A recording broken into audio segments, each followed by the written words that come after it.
Chairman Khaled Mohiuddin হালের নাশকতার দায় একে অপরকে চাপাতে ব্যস্ত প্রধান দুই দল এই দৌড়াতে জাতীয় সংসদ সম্পর্কে টিআইবির পর্যবেক্ষণ কেবল নতুন উপাদান যোগ করেছে। এসব নিয়ে আজকের আলোচনা কঠিন বাস্তব।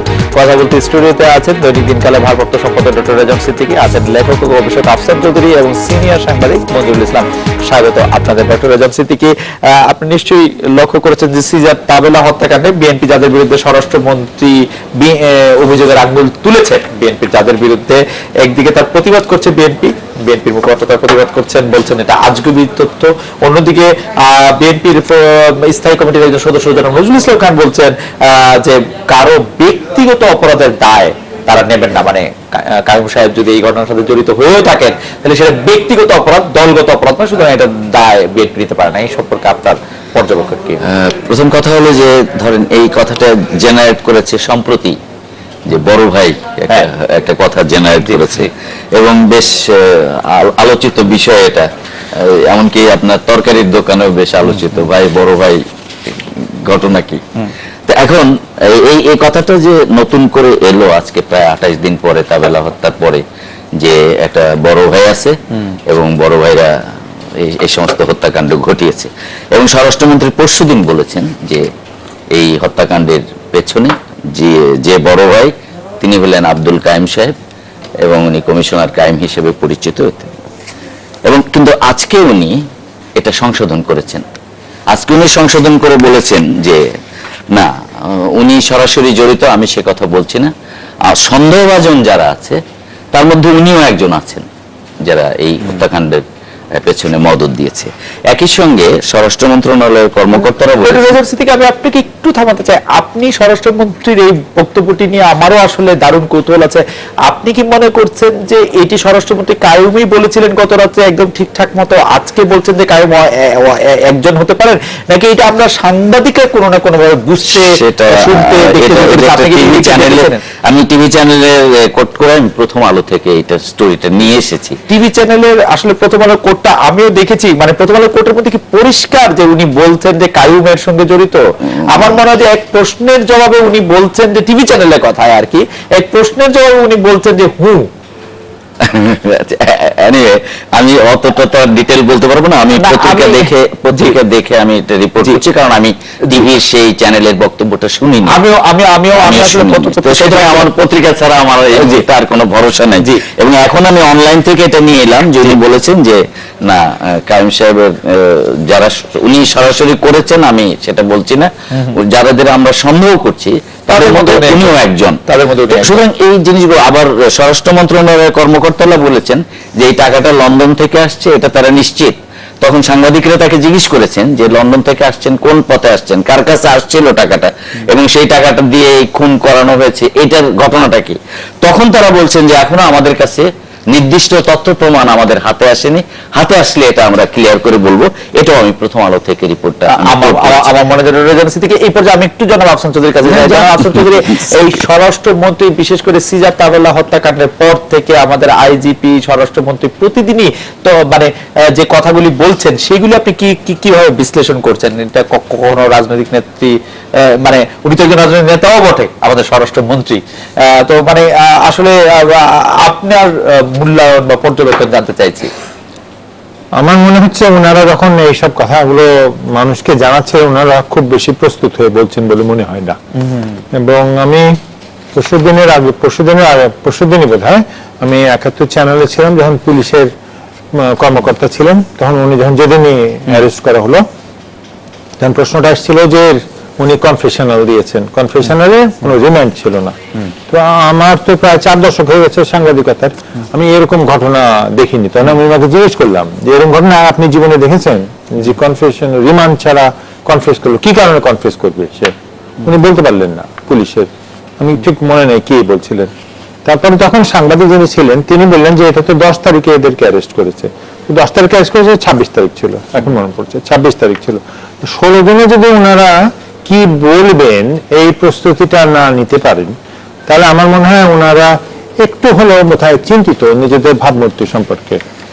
তো আমার একটু ওনাদের চিন্তা করা দরকার যে মানুষ কি ভাবছে, কারণ মানুষ খুব বেশি পুলিশের উপরে আস্থাশীল না, মানুষ মনে করছে না যে পুলিশ এটা সামলাতে পারছে। তো এটা চিন্তা করে আমার মনে হয় রাজনৈতিক, কারণ যে এই ধরনের হত্যাকাণ্ডের একটা হচ্ছে আইন শৃঙ্খলার পরিস্থিতির বিষয় থাকে, আর অন্যটা হচ্ছে রাজনৈতিক বিষয় থাকে। তো আইন শৃঙ্খলার মানুষকে ধরেছে, তাদেরকে বলেছে যে এরা খুনের সঙ্গে জড়িত, বিএনপির একজনের নাম এসছে ইত্যাদি। এটা ভালো কথা, এটা আইন শৃঙ্খলা। তার মধ্যে রাজনীতির বিষয়টা আসছে, কারণ অবশ্যই তাদের রাজনীতি প্রমাণ করতে হবে, যেটা রাজনৈতিক ভাবে তার প্রতিপক্ষ করেছে। সেই ক্ষেত্রে বোধহয় এখনো তাদের দুর্বলতা কেটে ওঠেনি। বন্ধু, দুটি প্রশ্ন। একটি প্রশ্ন হচ্ছে যে আমাদের ডিএমপি কমিশনার থেকে শুরু করে স্বরাষ্ট্রমন্ত্রী পর্যন্ত যে প্রতিদিনই বলছে যে তদন্তের খুব শেষ পর্যায়ে চলে এসেছেন, তারা কাছাকাছি চলে এসেছেন, এটি আসলে কি বার্তা দেয়? তদন্তের শেষ পর্যায়ে বলতে আমরা আসলে কি বুঝি? মানে তদন্তের শেষ পর্যায়ে বলতে আমি যেটা বুঝি যে তদন্ত এখনো শেষ হয় নাই। যদি তদন্ত না শেষ হয় তাহলে সাংবাদিকদের বলার দরকার কি আমরা অমুকের কথা তমুকের কথা আমরা কাছাকাছি চলে এসেছি, এগুলি আসলে কি মানে তৈরি করে? ধন্যবাদ আপনাকে। কেন বলছে, আমার কাছে সাংবাদিক হিসেবে যেটা মনে হয়, ঘটনা ঘটবার পরে আমরা কিন্তু অনেকগুলো দিন পেরিয়ে এসেছি, কয়েক সপ্তাহ। এখন হচ্ছে কি যে আমরা সাংবাদিকরা কেবল না, সাংবাদিকরা কেন আমরা কৌতূহলী, জনগণ কৌতূহলী। জনগণ কেন কৌতূহলী? জাতীয় আন্তর্জাতিক পর্যায়ে কিন্তু বিষয়টা চলে গেছে, এটা বাংলাদেশের সীমার মধ্যে নাই, কিন্তু এটা সাগররুমির ঘটনা না যে আমরা সাংবাদিকরা উদ্বিগ্ন অথবা বাংলাদেশের জনগণ। এই ঘটনাটা সারা বিশ্বের মধ্যে বাংলাদেশের অবস্থানকে নাড়া দিয়েছে। সেই কারণে প্রতিদিন কি হচ্ছে আমরা কিন্তু জানতে চাই সাংবাদিকরা। আমরা স্বরাষ্ট্রমন্ত্রী যদি পূজাতে যায় সেখানেও বলি তাবেলা হত্যার কি হলো, উনি যদি নামাজে যায় জুম্মায় সেখানে বলি তাবেলা হত্যার কি হলো, পুলিশ কমিশনার যদি কারো কুলখানিতে যায় সেখানে বলি সাংবাদিকরা প্রশ্ন করবে, কিন্তু তদন্ত শেষ পর্যায়ে দিয়ে আসলে আমরা কি তথ্য পাই? আমি খালি এইটুকু বলতে চাই, আমি এটা নিয়ে একজন সিনিয়র মন্ত্রীর সাথেও কথা হয়েছে, উনি এরকম একটি অন্য ঘটনায় বক্তব্য রাখার আপনাদের চ্যানেলে আমি এটি মন্তব্য করেছিলাম। পরে উনি দয়া পরবশ হয়ে পরদিন ফোন করে বললেন আপনি এভাবে বলেছেন, আমার সাথে তো আরো অনেকে বলেছে। তাহলে ওইটা তো আপনার ইস্যু ছিল না, বললেন কেন? বলে আপনাদের সাংবাদিকরা তো আমাকে এসে যেই বিষয় সেটা না অন্য বিষয় নিয়ে 20টা প্রশ্ন করে, আমি তো একবার জবাব দিতে হয়। এখন এটা আমি তাদেরকে পক্ষ সমর্থনের কথা বলি না, আমি না এটা বাস্তবতার কথা বলছি। আজকে আমি 9টার খবরে জনাব হাসান মাহমুদকে, আমাদের প্রচার গবেষণা সম্পাদক হাসান মাহমুদকে জিজ্ঞেস করেছেন, তিনি এই কথা বলেছেন আপনারা সাংবাদিকদেরকে প্রশ্ন করেন, ওনাকে তো কিছু না কিছু বলতেই হবে। এখন আমি সরাসরি আসি যে কেন। প্রথম কথা, এখন পর্যন্ত যেই তথ্য আমাদের সামনে আছে, আমরা তো আর একেবারে তদন্তকারী কর্মকর্তা না, পুলিশ আমাদের যে তথ্যগুলি দিয়েছে, তাদের যে কোন জনকে গ্রেফতার করা হয়েছে তাদের মধ্যে যে চাকি রাসেলের নেতৃত্বে গুলি করে রুবেল, আপনার পেছনে যে নিউজটি তাবেলা হত্যার জবানবন্দি, সেখানে যখন একজন শুটার নিজে স্বীকার করে তখন কিন্তু তারা ধরে নেয় যে এই ঘটনার যারা সংশ্লিষ্ট তাদেরকে ধরা গেছে। এখন পুলিশের ভাষ্য অনুযায়ী বাকি হচ্ছে যে নির্দেশদাতা কারা, হুকুমের আসামি কারা, তাদেরকে নিয়ে আলোচনাগুলো হচ্ছে। মানে সেই জায়গায় পুলিশ মনে করছে, ফ্র্যাঙ্কলি পুলিশের কাছে থাকা দুজন বলল যে সে গুলি করে মেরেছে, আপনি তাকে বিশ্বাস করেন? না, মোটেই না। কেন করি না? কারণ আমাদের এখানে জজ মিয়া নাটকের দৃশ্য আমাদের মনে আছে, মাননীয় পুলিশ কমিশনার নিজে বলেছেন, স্বরাষ্ট্রমন্ত্রী নিজে বলেছেন আমরা জজ মিয়া নাটক ঘটাতে চাই না, দেখাতে চাই না, সেজন্য আমরা একটু সময় নিচ্ছি। কিন্তু আপডেটটা তারা দিচ্ছেন। আমি তাদের প্রতি একটু আস্থা রেখেই বলতে চাই, তাদের ছাড়া তো আমাদের আস্থা রাখবার কোনো জায়গা নাই। আচ্ছা মজুর ভাই, আমি আরেকটা জিনিস আপনার কাছে জানতে চাই, যে সেটি হচ্ছে যে দুটি প্রশ্ন করবো বলেছিলাম, সেটি হচ্ছে যে জনাব কাইয়ুম, তিনি কোন পর্যায়ের বিএনপি নেতা যাকে বিএনপির কাইয়ুম, বড় ভাই বিএনপির কাইয়ুম হিসেবে আমাদের পত্রপত্রিকা চিহ্নিত করতে হবে? এখানটা আমি বলি আপনার প্রথম প্রশ্নের সাথে এটা যুক্ত করে জবাব দিই। এটা উনি কিন্তু আপনি ঠিকই বলেছেন, কারণ আপনাদের চ্যানেল সহ আরেকটি নিউজ চ্যানেল আমি একেবারে সরাসরি শুনেছি ওনার যে বক্তব্যটুকু, উনি কিন্তু সরাসরি বড় ভাই আব্দুল কাইয়ুম বলেন নাই। উনি বলেছেন বড় ভাইয়ের নির্দেশে এই কাণ্ডটি ঘটেছে, তবে বড় ভাই বলে যে সন্দেহভাজন যে কয়েকজন তার মধ্যে আব্দুল কাইয়ুম একজন। এই কথাটা উনি কিন্তু আজকে যে ব্যাখ্যাটির কথা বলছেন রেজওয়ান ভাই, এই ব্যাখ্যাটি কিন্তু আগের দিন ওইভাবেই বলছেন। আমি আমরা গণমাধ্যম যে কাইয়ুমকে বিএনপির কাইয়ুম বলে চিহ্নিত করছে, কিরকম হচ্ছে? এইটা তো গণমাধ্যমের দায়। কোন পর্যায়ের? আমি এখানে এটা বলি যে কেন করছে, কারণ কতদিন ধরে এমন ভাবে সরকারি পর্যায় থেকে বলেন, আইন শৃঙ্খলা রক্ষাকারী বাহিনী বলছেন, অথবা আমরা টকশোতে যারা আলোচনা করি, বোঝা যাচ্ছে যে দুইজন বিদেশিকে হত্যা করে তাদের কাছ থেকে ডলার পাউন্ড টাকা কিছুই নেওয়া হয়নি, কোনো সম্পদ নেওয়া হয়নি। এই পর্যন্ত বোঝা যাচ্ছে যে এর পেছনে একটি গোষ্ঠী জড়িত, যাদের মূল লক্ষ্য হচ্ছে কেবলমাত্র সম্পদ নেওয়া না, অন্য কোনো তৃতীয় লক্ষ্য, যেটাকে সরকার বারবার বলছেন যে একটি রাজনৈতিক অস্থিতিশীল পরিবেশ সৃষ্টি করা। তো এখানে আমরা আলোচনার নাম উচ্চারণ করি বা না করি, তাতে বিরোধী পক্ষ বলতে জামাত বিএনপির দিকে অঙ্গুলি নির্দেশনার মধ্যে যখন আলোচনাটা সীমাবদ্ধ, তখন যখন একটা নাম আসছে এবং নামটা যেই পর্যায়ে হোক বিএনপির একজন নেতাকে পাওয়া গেছে, তখন কিন্তু গণমাধ্যমগুলো এই বিএনপি একজন ডক্টর রেজাউল সিদ্দিকী, এভাবেই দিয়েছে। মঞ্জুর আপনাকে ধন্যবাদ। ডক্টর রেজাউল সিদ্দিকী, আপনি নিশ্চয়ই খেয়াল করেছেন যে বড় ভাই বলার পরে যতদিন পর্যন্ত বড় ভাইকে আলোচনা হচ্ছে, আপনি বলছিলেন 4 দফার আলোচনা হচ্ছে, আমরা কিন্তু অনেক বড় ভাই ভেবেছিলাম, কিন্তু সেই তুলনায় কমিশনার কাইয়ুমকে আমার কত বড় ভাই মনে হচ্ছে। কিন্তু সেই কমিশনার কাইয়ুমের নামটি আসার সঙ্গে সঙ্গেই যে বিএনপি বলল যে না, এটি পুরোপুরি আজগুবি, কমিশনার কাইয়ুমের নৈতিক কোনো দায় বিএনপি কেন নিচ্ছে আসলে? সেটা তো বলছি। সংবাদ সম্মেলন করে কেন রিপোর্ট সাহেবকে বলতে হচ্ছে যে কমিশনার কাইয়ুম এটি করতেই পারেন না, এটি একটা আজগুবি, মানে কারণটি কি? না, সেটা তো উনি যেহেতু উনি কিন্তু কাইয়ুম সাহেব হলো ঢাকা মহানগর বিএনপির যুগ্ম আহ্বায়ক, তো ফলে হচ্ছে যে আমরা যদি হায়ারার্কি ধরি, বিএনপির প্রথম থেকে ধরে সেটা বললে হিসাবের মধ্যে না, আসবে? খুব হিসাবের মধ্যে আসবে না। আমি সেটাই বলতে চাচ্ছি। সুতরাং এখন কথা হলো যে এটাকে বড় করছে কারা? জি। এটাকে বড় করছে আসলে সরকারি। কারণ ধরেন আপনি কমিশনার কায়েম, যদি আপনি কমিশনার কায়েমই বলেন, সে মেয়রও না, ঢাকা শহরের মেয়রও, তো এখন কমিশনার একজন কোথাকার একটা ওয়ার্ড কমিশনার যদি এইভাবে দেখি, তাহলে ইজ মিস্টার নোবডি। কিন্তু তাকে আমরা এমন দিচ্ছি যে আমি যেটা কোট করছিলাম জি, আপনাকে, জি, সেটাকে কিন্তু এক্সক্লুসিভলি উনি প্রথম আলোকে বলেছেন, যে প্রথম আলো দাবি করেছে যে ইতালির নাগরিক সিজাতা বেলাতে বড় ভাই হচ্ছেন বিএনপি ঢাকা মহানগর যুগ্ম আহ্বায়ক কায়েম কমিশনার। স্বরাষ্ট্রমন্ত্রী প্রথম আলোকে এই কথা বলেছেন তাকে খোঁজা হচ্ছে। তা আজকে আবার আপনার কায়েম সাহেব একটা বিবৃতি দিয়েছেন, ডেইলি স্টারকে সম্ভবত উনি জানিয়েছেন আজকে যে আমাকে বলির পাঠা বানানোর চেষ্টা করা হচ্ছে, আমি এর সঙ্গে যুক্ত নই। এবং আমি শুনেছি যে উনি আরো বেশ আগে, আরো মাস 3 আগে উনি ঢাকায় নাই, তার মেয়ের পড়াশোনা এবং চিকিৎসা এসব কারণে উনি ঢাকার বাইরে আছেন। আমি আসার আগে খোঁজ নেবার চেষ্টা করছিলাম যে উনি হত্যাকাণ্ডটা ঘটিয়েই বড় ভাই চলে গেছেন কিনা, কিন্তু শুনলাম যে না, বড় ভাই বেশ আগেই চলে গেছেন। তো এখন বড় ভাইয়ের এই হলো আপনার কেস। তো সুতরাং আমরা যে জিনিসটা হচ্ছে যে অ্যাকচুয়ালি যেটা আমি বলবো যে পুলিশ তদন্তের ধারাকে সঠিক পথে রাখতে পারছে না, সেই কারণে কিন্তু ভ্যাসিলেট করতে হচ্ছে। আজকে বললাম যে বড় ভাই হলো কায়েম সাহেব, না পরদিন বলছি যে না কায়েম সাহেব কিনা, তা আমি বলি নাই, না সন্দেহভাজনদের এক না, মনে হয় রেজাউল ভাই একটু ভুল হচ্ছে কিনা বা একটু হচ্ছে কিনা। আমি যদ্দূর শুনেছি স্বরাষ্ট্রমন্ত্রীকে, উনি বলছেন যে আমি শুধু কায়েম সাহেবের কথা বলিনি, উনি ওয়ান অফ, মানে তাদের মধ্যে একজন, সন্দেহভাজনদের একজন, মানে কায়েম সাহেবকে উনি বাতিল করে দিচ্ছেন না, উনি বলছেন এটা হলো আজকের।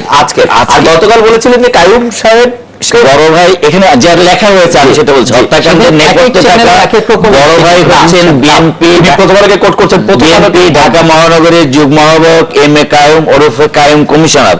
স্বরাষ্ট্রমন্ত্রী আসাদুজ্জামান খান কামাল প্রথম আলোকে এ তথ্য জানিয়ে বলেন তাকে খোঁজা হচ্ছে।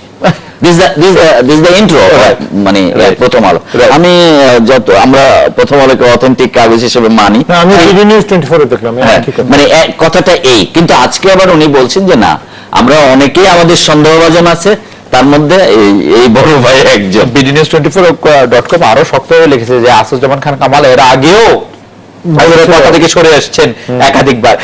যাই হোক, কিন্তু আমি আফসার ভাই আমার একটা বিরতি নিয়ে এসে আপনার কাছে জানতে চাইবো যে আমার কাছে প্রথমে যে এই নির্দেশদাতার পেছনে এক বড় ভাই আছেন, সেটি যেরকম এই কমিশনার কায়েমকে সেই রকম একটি বড় ভাই বলার যথেষ্ট পরিমাণ কারণ আছে কিনা সেটি আপনার কাছে আমি শুনতে চাইবো। যে মানে আমরা বলছিলাম রাত 9টায়, যখন আমরা রাত 9টা বাংলাদেশ করছিলাম জনগণের SMS-টা চাওয়ার জন্য, যে এটি অনেক সময় কেঁচো খুঁড়তে সাপ বেরোয়, এটি সাপ খুঁড়তে কেঁচো বেরোলো কিনা। বিরতির পর আপনাকে জনাব আফসান চৌধুরী, আপনাকে জানতে চাইছিলাম যে বড় ভাইয়ের কথা বলা আছে, মানে সেই বড় ভাইকে যথেষ্ট বড় বলে মনে হচ্ছে কিনা। তার কারণে আবার আমার প্রশ্নটা এই কারণে যে তার কারণে আবার বড় ভাইয়েরও বড় ভাই একটি খুঁজে বার করার চেষ্টা করা হচ্ছে কিনা, মানে প্রথমে 4 ছোট ভাইকে বলা হলো, তারপরে এক বড় ভাই এর নির্দেশে করা হয়েছে, বলা হয়েছে, এখন আবার বড় ভাইয়েরও বড় ভাই খোঁজা হচ্ছে কি এই কারণে কিনা যে যথেষ্ট বড় ভাইকে যথেষ্ট বড় মনে হচ্ছে না। আমি যেটা সাংবাদিকদের কাছ থেকে যেটা শুনছি সেটা হলো যে পুলিশ একটু বিব্রত অবস্থায় আছে, মানে পুলিশকে তো দেখাতে হবে ধরেছে, এবং এটা নিয়ে আমরা গণমাধ্যমের যারা সক্রিয় আমরা পুলিশকে অনেক গালি দিচ্ছি। পুলিশও মনে হয় না প্রস্তুত হয়ে এই প্রশ্নগুলোর উত্তর দিতে পারছে। তো মঞ্জু যেটা বলছিল যে পুলিশ বলে দিচ্ছে, জায়গায় ডাকা জিজ্ঞেস করা হচ্ছে বলে দিচ্ছে, যেটা পাচ্ছে সুবিধা করার জন্য বলছে। তবে আমার মনে হয় যে বিষয়টা আমরা ভাবছি যে বড় ভাই কিনা, যথেষ্ট বড় ভাই কিনা, সংকট সেটা না। আমার মতে সংকটটা হচ্ছে যে কেউ এই কাজগুলো করাতে পারে, তাকে এত বেশি বড় হওয়ার দরকার নেই, এবং সেই ঘটনাটাই ঘটতে যায়। এখন বড় ভাই বলে যে খুব বড়, এখন তারেক জিয়া এটাকে খুনের অর্ডার দিয়েছে কিনা এটা প্রমাণ করার দরকার নেই। যার কথা বলা হচ্ছে সেই যদি অর্ডার দেয়, খুনটা সেও করাতে পারবে। আমাদের সংকটটা সেই জায়গায়, আমরা যে পর্যায়ে চলে গেছি সেখানে বড় ভাই লাগে না। মানে যাদের ৭১-এর অভিজ্ঞতা আছে তারা জানবে যে মুক্তিযোদ্ধারা কি প্রত্যেক সময় কি অর্ডার নিয়ে কি আর কাজ করেছে, তারা নিজের মনে করেছে এটা করা সম্ভব, এটা করে ফেলেছে। যখন একটা রাজনীতিতে বা পরিসরে, দেশের পরিসরে যখন সংঘর্ষ এবং সহিংসতা চলে আসে, তখন বড় ভাই লাগে না, তখন যে কেউ বড় ভাই, যে কেউ এটা করতে পারে। এবং আমার মনে হয় এই দিকটা আমরা না তাকিয়ে আমরা যে কাকে খুঁজছি, আমরা পুলিশ হয়তো একজনকে পাবে, পুলিশ হয়তো তাকে প্রমাণ করার চেষ্টা করবে, কিভাবে আমি বলতে পারি না। আমার মনে হয় বিষয়টা সেটা না। বিষয়টা আমরা প্রত্যেকেই বুঝতে পারছি না যে আমরা বস্তুত পক্ষে এমন একটা পর্যায়ে চলে গেছি যখন খুন করানো সম্ভব। যাদের ধরা হয়েছে এরা মোটামুটি মনে হচ্ছে পেশাদার কর্মী, যদি তারাই খুনি হয়ে থাকে, তাহলে বড় ভাইটার কি প্রয়োজন আছে? কথা হলো পুলিশের এই জিনিসটা পুলিশও বুঝছে না। আমার মনে হয় যারা মন্ত্রী আছেন, যারা সক্রিয় আছেন, তারা বলতে পারছেন না যে একবার যদি একটা সমাজে খুন করাটা জায়েজ হয়ে যায়, এবং একটা সময় খুন করাটা খুব সোজা, বাংলাদেশে খুন করাটা কোনো বিষয়ই না। আমি যদি বুঝতে পারি বাংলাদেশে ২.৫ লক্ষ বিদেশি থাকে, আমি যদি চাই আমি অ্যাভারেজে প্রত্যেকদিন একটা করে বিদেশি নামাতে পারবো, এটা যদি হয়, সংকটটা কিন্তু আমাদের ওই ঘনীভূত হবে, এবং সেটার জন্য বড় ভাই লাগে, অবশ্যই জন্য বড় ভাই লাগবে না। সেটার জন্য মঞ্জু ভাই, আমি এবার একটু অন্য প্রসঙ্গে যেতে চাই। আপনি জানেন যে বিএনপি ১০ম সংসদ নিয়ে সরকারি দল কখনোই সুখী হতে পারেনি, সেজন্য তারা নিজেদের প্রশংসায় ৭,৮০০ বার, ১১২ কার্য দিবসে বিএনপির নিন্দা ৭,২৬৮ বার বা এরকমই কিছু একটা সংখ্যা করে আসছে। এবং সংবাদ সম্মেলনে এক প্রশ্নের জবাবে টিআইবির প্রধান নির্বাহী এটাও বলছিলেন যে এটি একটি পুতুল নাচের নাট্যশালা হচ্ছে। তার প্রতিক্রিয়ায় সরকারি দল যেভাবে প্রতিক্রিয়া দেখাইলো যে টিআইবির তার বাড়ি কোথায়, সে কোথায় ট্যাক্স দেয়, টিআইবি আসলে আন্তর্জাতিক নাচের পুতুল। এমনকি আজকে আমরা দেখেছি যে কমিটি, মানে একটি সংসদীয় কমিটি দুদককে বলেছে দুদককে ধরবে কে। সাবেক খাদ্যমন্ত্রী রাজ্জাক সাহেবের প্রতিক্রিয়া জানিয়েছেন। এর কারণ কি বলে মনে করেন যে আওয়ামী লীগ আসলে মূল যাদের মানে নির্বাচনী ইশতেহারে যে দুর্নীতির বিরুদ্ধে দাঁড়িয়ে যেটি আসলো, তাদের সঙ্গে ট্রান্সপারেন্সি ইন্টারন্যাশনাল বাংলাদেশ, দুর্নীতি দমন কমিশন, সেগুলির এত দূরত্ব সৃষ্টি হচ্ছে কেন আসলে? আপনি যদি সময় দেন, আগের প্রসঙ্গে আমি একটি বাক্য খালি বলতে চাই। বড় ভাইটা খোঁজার প্রয়োজন কেন, যে প্রশ্নটি রেখেছেন, আমার কাছে মনে হয় যেটা চমৎকার করে আফসান ভাই বলেছেন, যে কাণ্ডটি ঘটানো হয়েছে, কাণ্ডটি কিন্তু বড়। এই কাণ্ডটি কিন্তু কেবলমাত্র একটি সাধারণ আইন শৃঙ্খলার অবনতি না, বাংলাদেশের ইমেজকে নাড়া দিয়েছে আন্তর্জাতিক অঙ্গনে। সেই কারণে এর সুরাহা হওয়া আমাদের জন্য দরকার, নাগরিকদের জন্য দরকার, দেশের জন্য দরকার, সরকারের জন্য দরকার, আইন শৃঙ্খলা রক্ষাকারী বাহিনীর জন্য দরকার। এই কাণ্ডটির সাথে যদি কায়েম সাহেব জড়িত থাকে, এটা প্রমাণিত হয়, তাহলে কিন্তু উনি কি কোনো অর্থের জন্য করেছেন না কোনো রাজনৈতিক উদ্দেশ্য হাসিলের জন্য করেছেন, সেই ক্ষেত্রে কিন্তু কেবল কায়েম সাহেবের মধ্যে সীমাবদ্ধ থাকবে না, এখানে একটা রাজনীতি জড়িত। এবং কোন রাজনীতির কারণে আন্তর্জাতিক পরিমণ্ডলে এই ঘটনাটি ঘটানো হলো, ফলে এই কারণে বড় ভাইয়ের সংস্রবটি আমাদের খুঁজে বের করা দরকার। ফলে এই কারণে পুলিশ হয়তো বেশি তৎপর। সরাসরি আপনার প্রশ্নের জবাবে, এটা ঠিকই যে আমাদের এখানে যেটা হচ্ছে যে ইতিমধ্যে এই বর্তমান যারা ক্ষমতাসীন সরকার, তাদের দুর্নীতির বিরুদ্ধে একটা ঘোষণাই ছিল তাদের নির্বাচনী ইশতেহারে। কিন্তু দুদক নিয়ে আপনি যদি একেবারে দুদকের কথা বলেন, দুদকের কিন্তু বারান্দায় ক্ষমতাসীন দলের এমপি, মন্ত্রী, সাবেক মন্ত্রীরা ধর্ণা দিচ্ছে, বাংলাদেশে নজিরবিহীন। এটা প্রথম ঘটনা 1/11 পর থেকে যদি ধরি। কিন্তু এরই সাথে এর মধ্যে গণমাধ্যমেই কিন্তু অনেক ঘটনা আসছে, দুদকের অনেক কর্মকর্তাকে কিন্তু ইতিমধ্যে স্থানান্তর, বহিষ্কার, অনেক কিছু করা হয়েছে। কারণ দুদক বলতেই কিন্তু আমরা বাংলাদেশ থেকে বিচ্ছিন্ন কোনো দ্বীপের মানুষ এনে তো বসাইনি, বাংলাদেশের মানুষই বসিয়েছি। সেখানেও কিন্তু অনিয়ম কিছু থাকতে পারে। ফলে তাদের বিচার বা তাদেরকে পর্যবেক্ষণ কে করবে, আমি নাগরিক হিসেবে বা সাংবাদিক হিসেবে এটা দোষের কিছু দেখি না।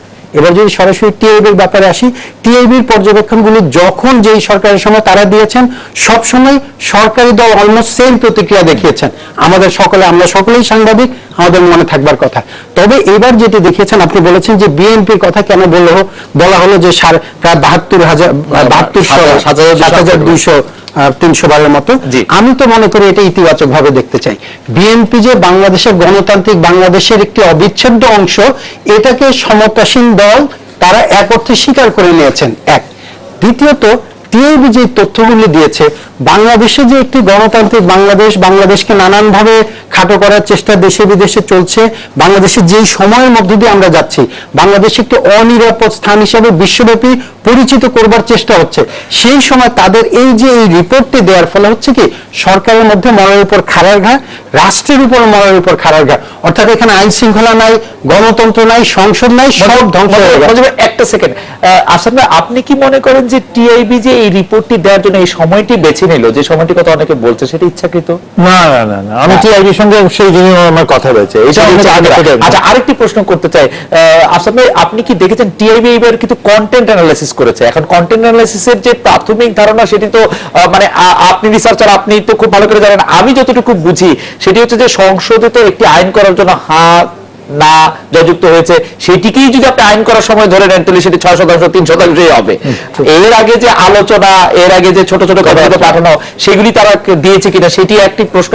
আরেকটি প্রশ্ন হচ্ছে যে এই যে নিন্দা এবং প্রশংসার ব্যাপারে যে 7000 বার বার, সেটি ক্ষেত্রে যে আওয়ামী লীগের দুটি প্রশংসা করে যে বাক্য যে সংসদ শুরু করলেন, বা বিএনপি নিন্দা করে যে সংসদ শেষ করলেন, মাঝখানে 8 মিনিট বক্তব্য রাখলেন তার এলাকার সেতুটি নিয়ে, সেটিকেও কি আসলে নিন্দা এবং প্রশংসার ধরা হয়েছে কিনা, সেটিকে আমরা জানি কিনা? আমরা যেটা বুঝতে পারি, যেহেতু টিআইবি গঠনের সময় আমি জড়িত ছিলাম, আমি গবেষক, আমি তো করি, সেটা হচ্ছে যে টিআইবি যে পদ্ধতিতে করেছে, এই পদ্ধতি নিয়ে আমাদের প্রশ্ন থাকতে পারে। কিন্তু টিআইবি যেটা করে যে সিস্টেমে, এটা হলো কোয়ান্টিটেটিভ কোয়ালিটেটিভ ডেটাকে তারা কোয়ান্টিফাই করে। সবসময় ঝামেলা থাকতে পারে এই ডেটার মধ্যে, যে আপনি যখন সংখ্যা নিয়ে আসেন একটা কথাবার্তার মধ্যে, আপনি কতটা ফ্রিকোয়েন্সি অ্যানালিসিস করে আপনি যখন দেখেন, আপনার এই জিনিসটা এটা কিন্তু ফ্রিকোয়েন্সি অ্যানালিসিস করা হয় না, ফ্রিকোয়েন্সি অ্যানালিসিস, কিন্তু এটা তো ওরা বলতেছে যে ওরা সংসদের কার্যবিবরণী, কিন্তু ওরা আবার এইটাও আমাকে ক্লিয়ার করে না। আমি ওদেরকে প্রশ্ন করেছিলাম, ওরা বলেছে যে ওরা টেলিভিশন দেখেছে, কিন্তু টেলিভিশনে কিন্তু পুরো সংসদ দেখানো হয় না। আমি সেটা বলছি না, আমি বলছি যে ওরা যেটা বলছে এতবার করা হয়েছে, এইটা ওরা ফ্রিকোয়েন্সি অ্যানালিসিস করে দেখেছে, কিন্তু তাতে এটা প্রমাণ হয়েছে। তো সরকারের যে প্রতিক্রিয়া, এটা মঞ্জুর বলছিল, সরকারের প্রতিক্রিয়াটা কিন্তু ওরা খারাপ বলেছে বা ভালো বলেছে না, টিআইবি বলবেই, টিআইবি এরকম বলেই। এই মুহূর্তে সরকারের এটা লেগেছে, কারণ সরকার অপ্রস্তুত। সরকার যে এটার ঝামেলার মধ্যে আছে, তার মধ্যে এই কথাগুলো বলাটা সরকারের জন্য অসুবিধা। কিন্তু বন্ধু, এই গত 5 জানুয়ারি নির্বাচনের পরে সরকার কোন সময়টা প্রস্তুত ছিল আসলে? না, আমি যদি বলি, মনে করিয়ে দেই কোন সময় প্রস্তুত ছিল। আপনি যদি মনে করেন যে এই বছর যদি ধরে জানুয়ারি থেকে 3 মাস যে সহিংসতা চলেছে, তখন যদি এর মধ্যেও কিন্তু সংসদ বসেছে, তখন যদি এই রিপোর্টটি আসতো, এই যে গত 1 মাসে বিদেশি হত্যাকাণ্ডের এই অ্যালার্টেড সিচুয়েশনের আগ পর্যন্ত যে কোনো সময় দিলে আমি নিশ্চিত করে বলতে পারি এই প্রতিক্রিয়া হতো না। এক, আর আগে প্রশ্ন হবে, আমি বিদেশি হত্যাকাণ্ডের সময় দেশের নিরাপত্তার প্রশ্ন উঠেছে, আপনি সংসদে ঠিকমতো সংসদ কার্যকর করতেছেন না, সেটা আসলে অসময় কেন হবে না? কিন্তু ওনারা অ্যানালিসিস করে যেটা বললো, ওনাদের কন্টেন্টেই কিন্তু যতটা না আপত্তি করেছে, ওই যে বক্তব্যটা, ইফতেখারুজ্জামান সাহেব আমার খুবই ঘনিষ্ঠ মানুষ, আমাদের সকলেরই ঘনিষ্ঠ, অত্যন্ত সজ্জন মানুষ। ওনার মুখ থেকে যখন এটাকে যেভাবে বলা হচ্ছে যে এটা একটা পুতুল নাচের নাট্যশালা, এটা কিন্তু আমাদের সংসদীয় গণতন্ত্রের প্রতীক সংসদ, সেখানে একে কিন্তু একভাবে তীর্যকভাবে উপস্থাপন করাটা বাংলাদেশ জাতীয় সংসদের 350 সংসদ সদস্য, সংসদীয় গণতন্ত্রের বাংলাদেশে এটা তাদের গায়ে লাগবারই কথা। গায়ে লাগা এক জিনিস, আমার মনে হয় বাংলাদেশের সাধারণ মানুষও খুব এই শব্দগুলোকে এটা না বলেও যেটা ওনারা বলতে চেয়েছেন বলা যেত। আমার মনে হয় যে এই কথাটি, আমিও এই প্রশ্নটি করেছিলাম টিআইবিকে, আমার কাছে মনে হয় যে এই বক্তব্যটি আসলে ঠিক গবেষক সুলভ প্রতিষ্ঠানের বক্তব্য হয়েছে। আসাদ চৌধুরী আমাদের প্রিয় গবেষক আছেন এখানে, আমার মনে হয় যে কোনো গবেষকের করে বলতে পারেন। ডক্টর রেজাল সিদ্দিকী, আমি আপনার কাছে একটা বিরতি নিয়ে আসতে চাই। বিরতির পর আপনার কাছে জানতে চাইব যে গত 2-3 বছরে বিদেশ নির্ভরতা কমিয়ে বিএনপি দল পুনর্গঠন করা, গণমুখী হওয়া, এসব বলে কঠোর আন্দোলন থেকে দূরে সরে আসছে বিভিন্ন মেয়াদে। একবার আমার মনে আছে মির্জা ফখরুল ইসলাম আলমগীর বলছিলেন যে লাগাতার চলবে যতদিন পর্যন্ত তাকে যেন খুঁজে না পেয়ে যাবে, সমত ইলিয়াস আলীর কথা উনি বলেছিলেন। তারপর ওনাকে গ্রেফতার করার পর আবার এটা সাথে বন্ধ হয়ে গেল, আর 3 মাস তো পরে চললো। কিন্তু এখন আবার বিদেশি লবিস্ট নিয়োগ করার কথা আসছে। আমাদের পররাষ্ট্র প্রতিমন্ত্রী কিছু প্রমাণ হাজির করছেন যে আপনারা বিদেশি লবিস্ট নিয়োগ করে আসছেন। এই বিদেশ নির্ভরতা থেকে বিদেশি লবিস্ট নিয়োগ করা আপনি এইটা নিয়ে কি পর্যবেক্ষণ করেন আমরা শুনবো। আমরা একটা বিরতি নিয়ে ফিরছি আপনার কাছে।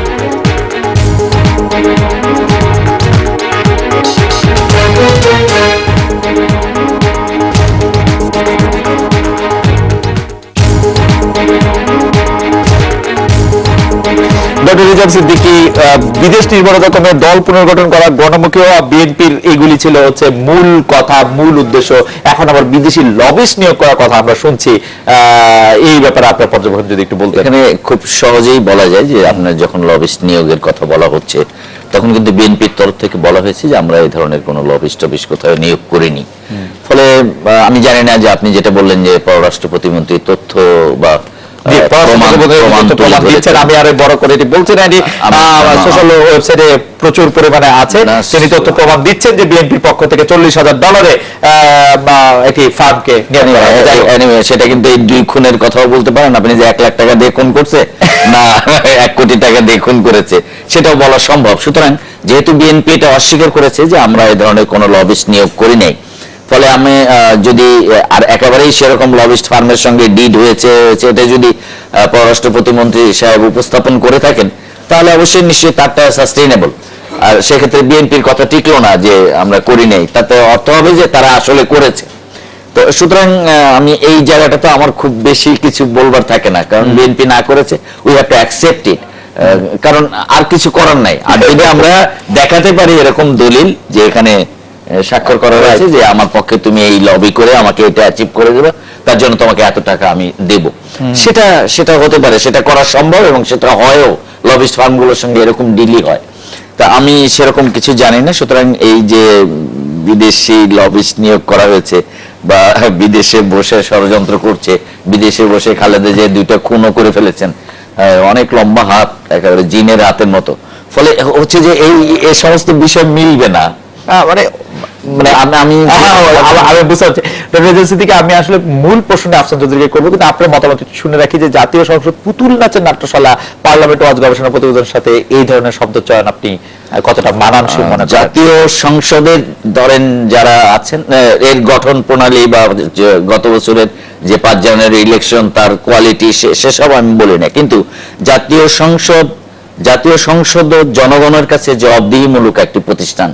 সুতরাং যদি তাদের মনে হয়ে থাকে, যেমন টিএবির যে অ্যাক্টিভিটিস তারা দেখিয়েছেন জাতীয় সংসদে, যেটা ওনারা বলেছেন, যেটা আপনি উল্লেখ করলেন যে 75 বার প্রশংসা করা হয়েছে আওয়ামী লীগের, 100 বার হ্যাঁ, আর 100, আর এখানে 7268 বার বিএনপির নিন্দা করা হয়েছে, যারা পার্লামেন্টে নাই, কোথাও নাই, কিচ্ছুতে নাই, ফলে তাদের নিন্দা করা হয়েছে। আবার 30টি বিল পাস হয়েছে, 21 ঘন্টা 38 মিনিট সময় ব্যয় হয়েছে। আপনি যেটা বলছিলেন যে কি একটা প্রসঙ্গ যোগ করা হয়েছে কিনা, 21 ঘন্টা 38 মিনিট বর্তমান সংসদ অনুযায়ী এটা খারাপ না, মানে পার বিল প্রায় 40 মিনিট, এতটা আলোচনা হওয়া তো একটা সাংঘাতিক।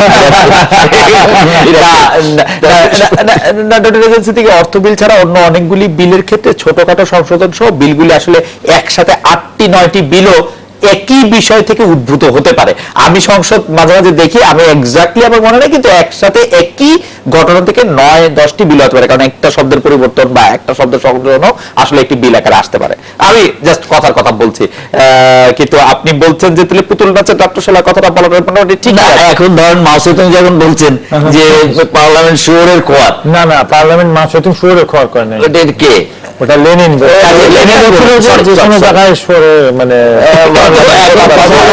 তখন একটা পার্লামেন্ট ছিল। এখন কথা হলো যে, কিন্তু আমি একজন নাগরিক হিসেবে, আপনি টিএবি বাদ দেন, একজন নাগরিক হিসেবে পার্লামেন্টের যে পারফরমেন্স আছে, আমি নিশ্চয়ই তা কোশ্চেন করতে পারি যে তাতে কি হচ্ছে। আপনি একটি খ্যাতনামা পত্রিকার সম্পাদক, আপনি তা নিয়ে অবশ্যই প্রশ্ন করবেন, প্রশ্ন করাই আপনার কাজ। আমার প্রশ্ন ছিল, জাতীয় সংসদ পুতুল নাচের নাট্যশালা পার্লামেন্ট ওয়াচ গবেষণা প্রতিবেদনের সাথে এই ধরনের শব্দচয়ন মানানসই বলে আপনি মনে করছেন কিনা? আপনি প্রশ্ন করবেন, আমি প্রশ্ন করবো, আমি পুতুল নাচের নাট্যশালা না, আমি আরো অনেক কিছু নাট্যশালা বলবো, সেটা আমি অনেক বলতেই আমি এটার মধ্যে আমি কোন দোষের কিছু দেখছেন না। আসলে আমি আফসান চৌধুরীর কাছে জানতে চাইবো যে, আফসান চৌধুরী, আপনি একজন গবেষক, একজন, মানে আমাদের রোলগুলি প্রত্যেকের সংজ্ঞায়িত এবং আলাদা আলাদা হওয়া উচিত, এটি আমরা আসলে সবসময় মনে রাখি কিনা? আমার কাছে, আমি বলি যদি জাতীয় সংসদ পুতুল নাচের নাট্যশালা, এটি একজন গবেষকের মুখ থেকে আমি ঠিক পছন্দ করি না। এটা আমি আপনার সঙ্গে একমত। আমার মতে টিআইবি যদি নিজেকে একটা গবেষণা বিষয় ভিত্তিক প্রতিষ্ঠান মনে করে, তাহলে তাকে গবেষণার ভাষায় নির্ভরভাবে কথা বলতে, এবং আমার মনে হয় এটা আমি সবসময় গবেষকদের বলি যে এটা নিষ্ঠুর হত্যাকাণ্ড বলে কোনো কিছু নাই। রাইট। মর্মান্তিক দুর্ঘটনা বলে কিছু নাই।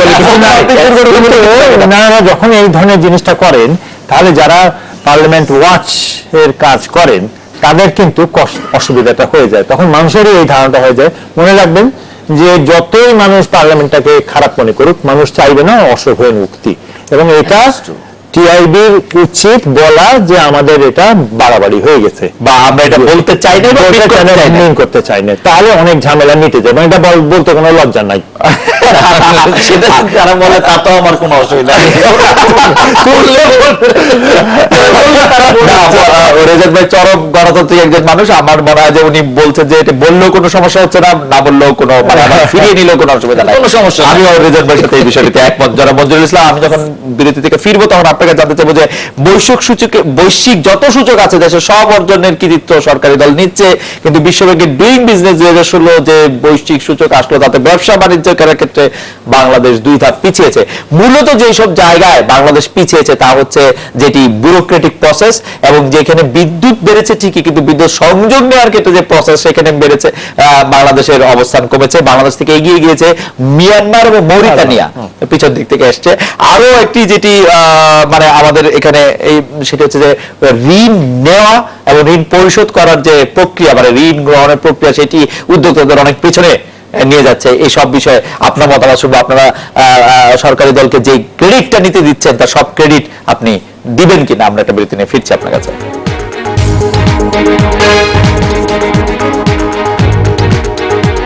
ফিরে এলাম। আজকে বাংলাদেশে যারা মঞ্জুরুল ইসলাম, সব অর্জনে কৃতিত্ব সরকারি দল নিলেও বৈশ্বিক সূচকে বাংলাদেশের ব্যবসা করার পরিবেশ 2 ধাপ পিছিয়ে গেছে।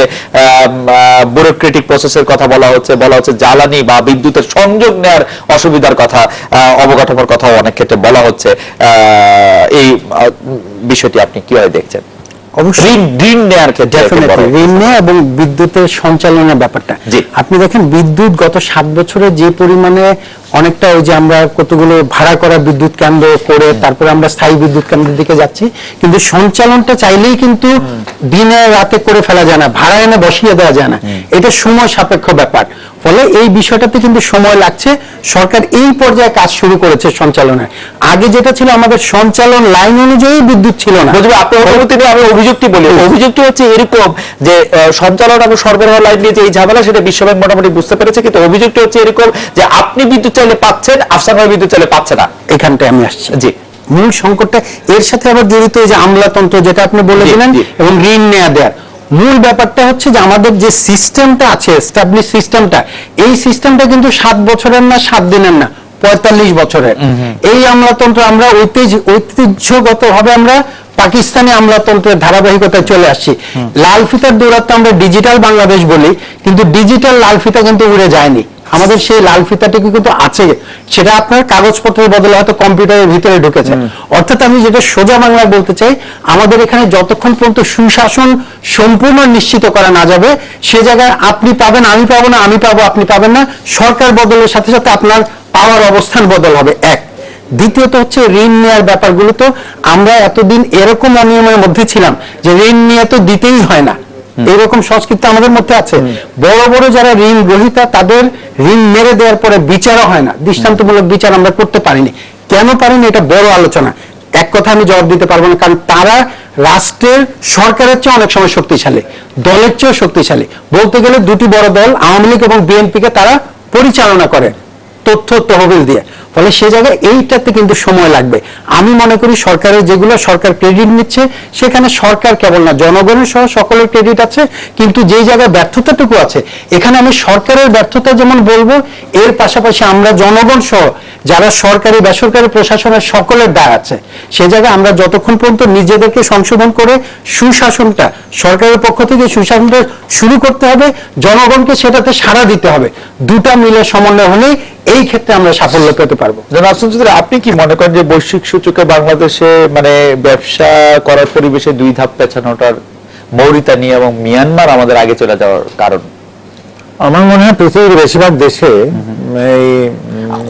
একটু বলে রাখা দরকার, আমাদের স্কোর বেড়েছে, আমাদের স্কোর কিছুটা বেড়েছে, অন্য দেশগুলো আমাদের আসলে বেশি ভালো করেছে। একটা লাইন আমাদের এখানে বাণিজ্যের ক্ষেত্রে কিন্তু বাণিজ্যগুলো চলছে। আপনি দেখেন বাণিজ্য বিভাজনটা এরকম, একেবারে প্রান্তিক পর্যায়ে সরকারি দল যারা ক্ষমতায় থাকে 60% প্রফিট নেবে, বেসরকারি বিরোধী দল 40%।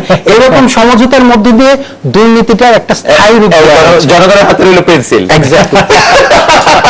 জনাব আফসার চৌধুরী, আমি আপনাকে জানাচ্ছি যে বৈশ্বিক ধাপে 2। হ্যাঁ, আমি মায়ানমার গিয়েছিলাম কয়েক মাস আগে। জি। ওখানে যেটা মনে হয়েছিল, এবং এটা বিবিসিও স্টোরি করেছে, যে ওরা ব্যবসার ব্যাপারে খুব সিরিয়াস, এবং সেখানে কিন্তু যে যখনই আমলাতন্ত্র খুব দুর্বল হবে ব্যবসা বাড়বে, কিন্তু নিয়মের মধ্যে থেকে। এবং ওই দেশে কিন্তু প্রত্যেকটা জায়গায় ওরা মনে করছে যে ব্যবসা করে উন্নতি করতে হবে। আমাদের দেশের ব্যবসার ঐতিহ্যটা হচ্ছে আমলাতন্ত্রের সঙ্গে হাত মিলিয়ে। আমাদের দেশে বড় যে চেকটা হতে পারতো সেটা হচ্ছে এন্টি করাপশন কমিশন, কিন্তু আমি যেহেতু এন্টি করাপশন কমিশনের উপরে আমি গবেষণা করেছি, আমার মনে হয় সরকার এইটার ব্যাপারে সিরিয়াস না। সরকার বলতে কাদের বোঝায়? সরকার হচ্ছে আমলাতন্ত্র। তো অতএব আমলাতন্ত্র, আমি আমার ক্লাসের ছেলে মেয়েদেরকে বলি, দেখো তোমাদের খামাখা তোমরা যে চাকরি করতে চাও, যে এই চাকরি করো, এটা বেশি পয়সা নেই, তোমরা আমলা হও, কারণ আমরা এখন সবচেয়ে বড় লোক হয়ে গেছে, ব্যবসায় দিচ্ছে অবস্থা ভালো, তোমরা গাড়ি পাবে, উদ্যোগ পাবে, পয়সাও পাবে।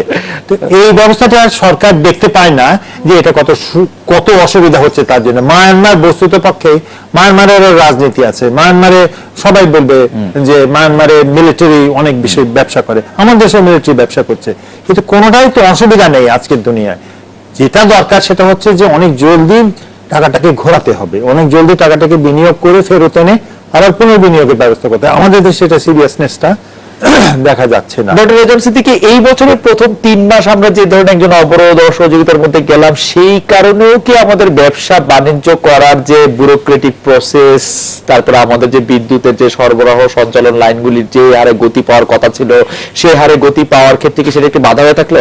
আপনি যদি মনে করেন জানুয়ারি ফেব্রুয়ারি মার্চ আমরা এর মধ্যে দিয়ে গেলাম, এপ্রিল মাসের মধ্যে আমাদের বর্ষা প্রায় কাছাকাছি চলে আসলো, তারপরে আমাদের রোজা, তারপরে ঈদ, আমরা কিন্তু এই বছরটি আসলে কেমন করে জানি, মানে আমি হিসাবের মধ্যে দেখছি যে এই বছরটি নানা রকম বছরটা এরকমই যায়।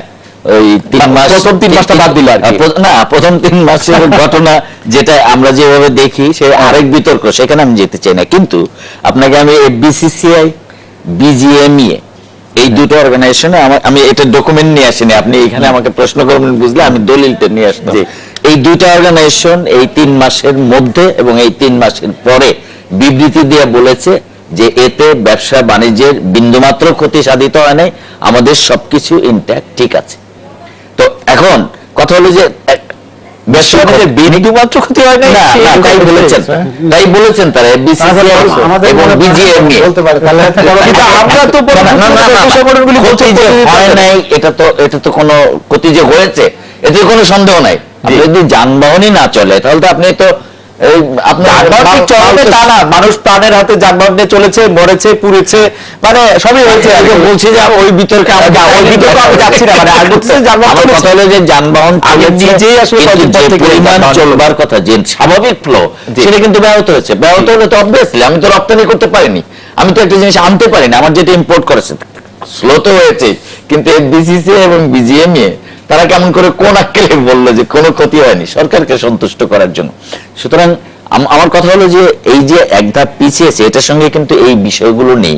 এটার সঙ্গে আছে যে আমলাতান্ত্রিক জটিলতা, যে আমলাতন্ত্রের কারণে আজকে যেমন ধরেন আপনি একটা নিউজ খেয়াল করবেন যে আমাদের অর্থমন্ত্রী একটা ফাইল ফেরত নিয়ে এসছেন, যে অর্থমন্ত্রীর নলেজের বাইরে আমলারা নিজেদের সুবিধা মতো করে, এই যে টাইম স্কেলের ঘটনাটা নিজেদের সুবিধা মতো করে রেডি করে অর্থমন্ত্রী যখন বিদেশে, তখন এটা অনুমোদনের জন্য পাঠিয়ে দিয়েছে আইন মন্ত্রণালয়। আমার অবশ্যই ইদানিং বাংলাদেশের অর্থমন্ত্রীর বক্তব্য নিয়ে নানা ধরনের, কারণ বাংলাদেশের অর্থমন্ত্রী 2 দিনের মধ্যে 7 রকম বক্তব্য দিয়েছে।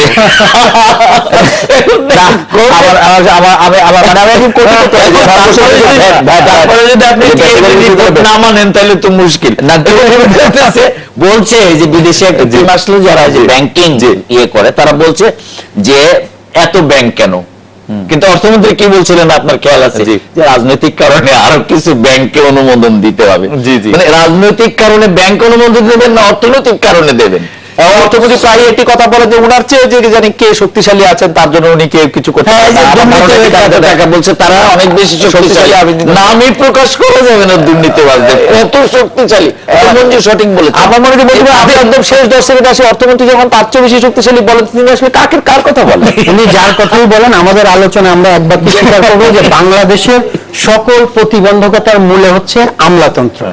এই আমলাতন্ত্রকে আপনার ওয়ান স্টপ সেন্টার আমরা আজকেও ব্যবসা বাণিজ্যের জন্য করতে পারিনি, আমরা প্রশাসনের বিকেন্দ্রীকরণ করতে পারিনি। এটাও কিন্তু এই আমলাতন্ত্রই তারা এক জায়গায় মুঠি করে রাখতে চাচ্ছে, তাদের ক্ষমতা এবং যেটা আফসানাই বললেন তারা ব্যবসার অংশীদারিত্ব চায়, ব্যবসার কমিশন চায়। মঞ্জুরুল ইসলাম নেটওয়ার্ক রাষ্ট্রপতি রেজাল্ট থেকে আপনাদের অনেক ধন্যবাদ দিয়েছিল। আজকে বাংলাদেশে দেখা হচ্ছে আগামীকাল এই সময়। শুভরাত্রি।